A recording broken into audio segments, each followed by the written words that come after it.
most people never dare to evaluate really where they are. And you got to know where you are before you can really determine your chances of getting what you really want out of life.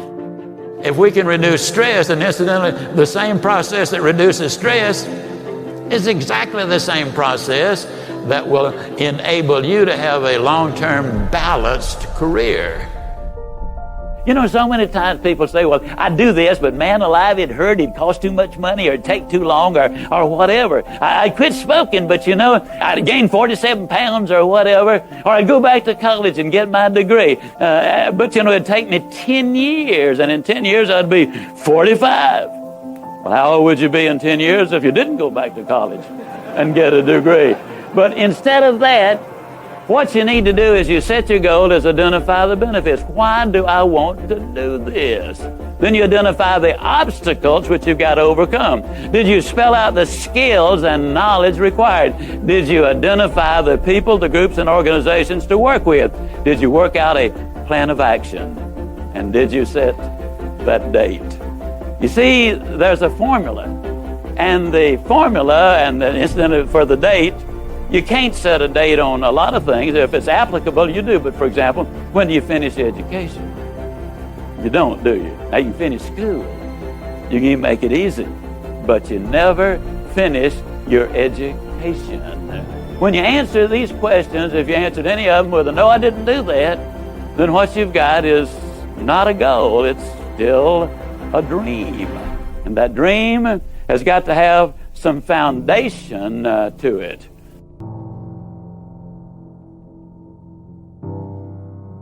If you want to build a winning attitude, you need to take time, and this is probably going to surprise you based on what you've heard me say so far, but you need to take time to be quiet.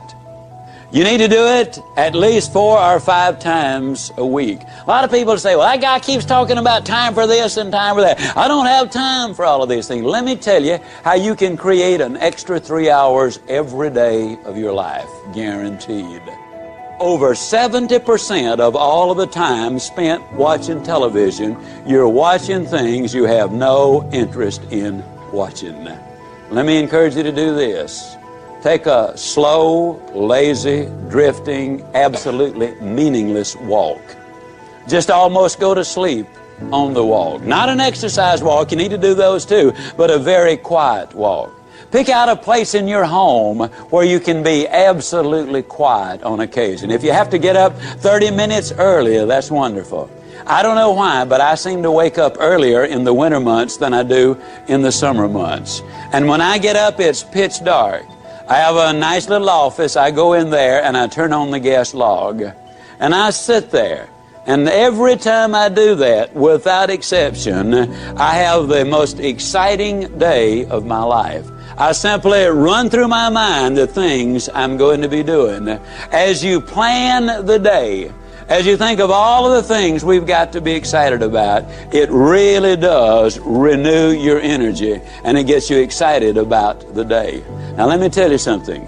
This is going to be one of the toughest things you'll ever do. When you sit down saying, well, I'm going to sit perfectly quiet for 20 or even 30 minutes, you will think of 2,868 reasons or things that you've got to do. You try to decide, do I raise the window or lower it? Do I turn the heat up or down? Do I cut the air conditioner off or do I turn it more full blast? Do I really need to go to the bathroom? Am I going to get me a cup of coffee? What is that noise against the outside? Maybe I better check up on that.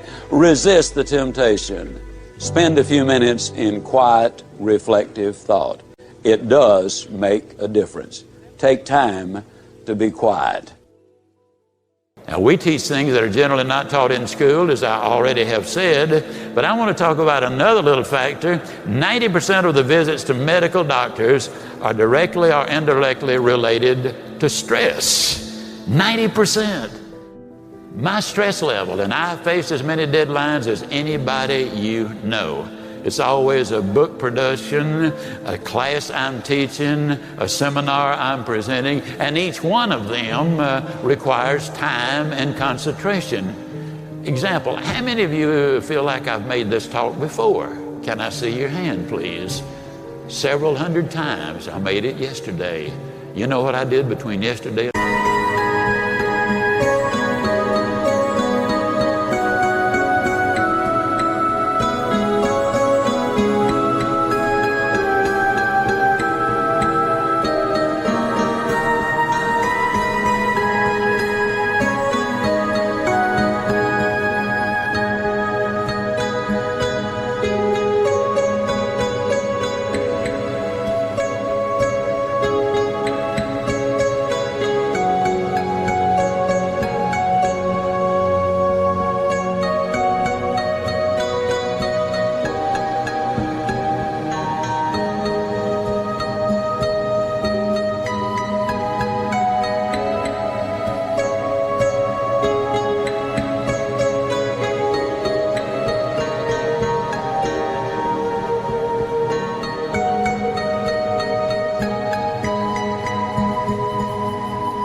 over 6 hours getting ready for today.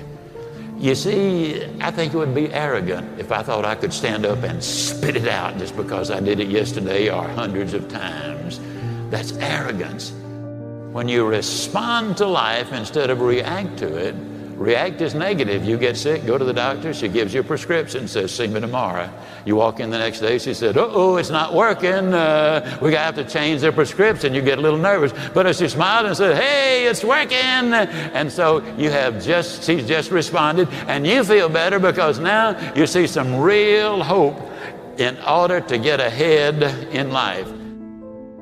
I don't know how many of you remember or recognize the name Howard Hill.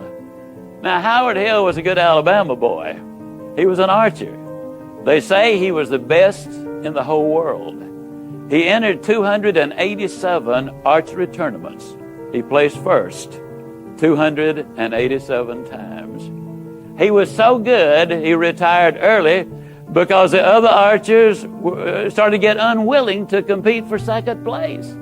I've seen newsreels of Howard Hill where from 50 feet away he had split an arrow dead center in the bullseye. Then he would take the next arrow and split the first one. He killed a Cape buffalo with a bow and arrow, the most difficult game animal alive to bring down. He killed a Bengal tiger. He killed a 15-foot shark in under 18 feet of water. Or was it an 18?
Shark under 15 feet of water. Well, it was a great big one in his way down there. I do know that. He was a good one, there's no question. So now let me emphasize a point. I've never shot the bow and arrow professionally, but I'm an instructor extraordinaire. I'm not certain, but I think that's French, which means I'm really good at it. As a matter of fact, let me tell you just how good I am as a teacher. If I could spend 30 minutes with any man or woman who will ever view this, providing your eyesight is good and your health is normal, at the end of 30 minutes, I would have you hitting the bullseye more consistently than Howard Hill could hit it on the best day he ever had. Sound like I'm bragging, but I'm not. I could do it.